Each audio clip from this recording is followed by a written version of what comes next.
सांगा आम्हाला काही सभागृहामध्ये चर्चा करायची गरज नाही। शेतकऱ्यांच्यासाठी कर्जमाफीची आम्ही स्वतः घोषणा केलेली आहे, ते कर्ज आम्ही पूर्णपणे माफ करू। सांगा सगळा विषय संपवूया। पण माझं म्हणणं आहे की अजून 50,000 कोटी काढा ना, अजून काढा आणि त्या शेतकऱ्यांची कर्जमाफी करा। तुमचा दिलेला शब्द तर पाळा ना। सरकारने या संदर्भात कुठले निर्णय घोषित केले? कधी म्हणतात की 2100 रुपये आमच्या लाडक्या बहिणींना देऊ, 2100 रुपये तुम्ही देऊ शकत नाही। कधी कर्जमाफीची घोषणा ज्या मतदानाच्या वेळेस केली, आता म्हणता कर्जमाफीचे शब्द सुद्धा काढायला तयार नाही। अध्यक्ष महोदय, मला माहित आहे की तुमच्या तिजोरीमध्ये खळखळाट आहे। तुमच्या तिजोरीमध्ये पैसे आता पगार जायला सुद्धा उरणार नाही अशी स्थिती तुमच्या तिजोरीत आहे। 45,000 कोटीच्या तुटीच्या अर्थसंकल्पामध्ये तुम्ही वावरत आहात। 8 लाख कोटीच्या वरचं कर्ज तुमच्या डोक्यावर आहे। पण माझं म्हणणं आहे की अजून 50,000 कोटी काढा ना। पण माझं म्हणणं आहे की अजून 50,000 कोटी काढा ना, अजून काढा आणि त्या शेतकऱ्यांची कर्जमाफी करा। तुमचा दिलेला शब्द तर पाळा ना, दिलेला शब्द तरी या ठिकाणी पाळला पाहिजे। अध्यक्षामध्ये करोडो रुपयाचं कर्ज काढतात, शेतकरी त्या ठिकाणी मरतोय। सामाजिक न्याय विभाग असेल, शेड्यूल ट्राईबचा विभाग असेल, याने पैसे कमी करून टाकले, बजेटमध्ये पैसे कमी करता तुम्ही।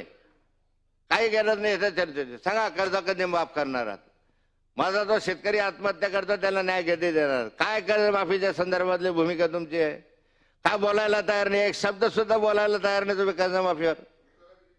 कुठं बोलले? करा उत्तरात खाली पाहिलं मी उत्तर तुमचं, कुठं आलं तुमचं आणि वर काय उत्तर देणार आहे? सांगा आम्हाला काही सभागृहामध्ये चर्चा करायची गरज नाही। शेतकऱ्यांच्यासाठी कर्जमाफीची आम्ही स्वतः घोषणा केलेली आहे, ते कर्ज आम्ही पूर्णपणे माफ करू। सांगा सगळा विषय संपव। या अधिवेशनाचं फलित काय तर शेतकऱ्यांची कर्जमाफी झाली, बाकी काही नको आम्हाला। त्याच्यामध्ये करा ना, जे तुम्ही सांगितलं ते करा। आम्ही नाही आग्रह धरत तुम्हाला, जो तुम्ही शब्द दिलाय तो करा। लाडक्या बहिणींसाठी तुम्ही 46,000 कोटी रुपये खर्च करता। 46,000 कोटी non plan expenditure, plan expenditure नाही आहे, नॉन प्लॅन एक्सपेंडिचर आहे। 46,000 कोटीमध्ये 46,000 कोटीचे धरणं झाले असते, शेतकऱ्याच्या शेतात पाणी आलं। करू नका असं म्हणत नाही, करा। पण मग अनेक स्रोत निर्माण करा ना नवीन, ते का निर्माण करत नाही तुम्ही? 46,000 कोटी लाडक्या बहिणीसाठी काय म्हणतात रक्कम, ही काय लहान रक्कम आहे? बहिणींना खुश केलं सगळे तुम्ही सत्तेमध्ये आले, पण तसं माझ्या शेतकऱ्याला खुश करा। सारे वीज बिल माफ करून टाका। शेतकरी मेला तरी चालेल, त्यांना आत्महत्या केल्या तरी चालतील, आम्हाला काही घेण्याचं नाही। आम्हाला लाडकी बहीण पुरेशी आहे। अरे ज्या लाडक्या बहिणीसाठी 2100 रुपये देऊ म्हटलं तेही तुम्ही देत नाही। ज्या शेतकऱ्यांचं संपूर्ण कर्ज माफ करू असं तुम्ही सांगितलं, का कर्जमाफीची घोषणा झाली नाही याच्यामध्ये? अरे एक बोगद्यासाठी 50,000 कोटी खर्च करता तुम्ही मुंबईमध्ये। मेट्रोसाठी 1 लाख कोटी रुपये तुम्ही खर्च करता। 10 लाख कोटी पर्यंत तुम्ही एमआरडीए क्षेत्रामध्ये खर्च करता। माझ्या शेतकऱ्यांचं कर्ज जे आहे संपूर्ण माफ केलं तर 43,000 कोटीच्या घरामध्ये रे सारं कर्ज माफ केलं असलं, सारं शेतकऱ्याच्या डोक्यावर जेवढं असेल कर्ज ते माफ करायचं असेल तर एक 25-30,000 कोटीच्या वर जाणार नाही। आणि एक तुमची मेट्रो 50 लाख कोटी रुपयाचे होते।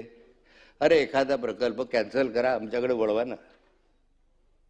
आमच्या शेतकऱ्याचं काही मागत नाही। शेतकरी तुमच्या पोटाला अन्न देतोय, दिवसरात्र परिश्रम करतोय, घाम गाळतोय। अरे त्यानं अन्न नाही घातलं का दगडा खाणार का नोटा खाणार आहात तुम्ही? त्याने जर तुम्हाला अन्न पुरवलं नाही तर तुम्ही काय खाणार आहात? तर पापी आहात तुम्ही। या याच्यामध्ये लाखो शेतकऱ्यांनी ज्या आत्महत्या केल्या, त्या आत्महत्या केलेल्या विधवांचे शाप तुमच्या पाठीशी लागतील। जरी तुम्ही निवडून येत असलात ना तरी आज त्यांच्या चिल्लपाला जे ओरडताय, जे रडताय, ज्या आत्महत्या केलेल्या शेतकऱ्याच्या चिल्लपाला रडताय, त्यांचे शाप तुम्हाला लागतील।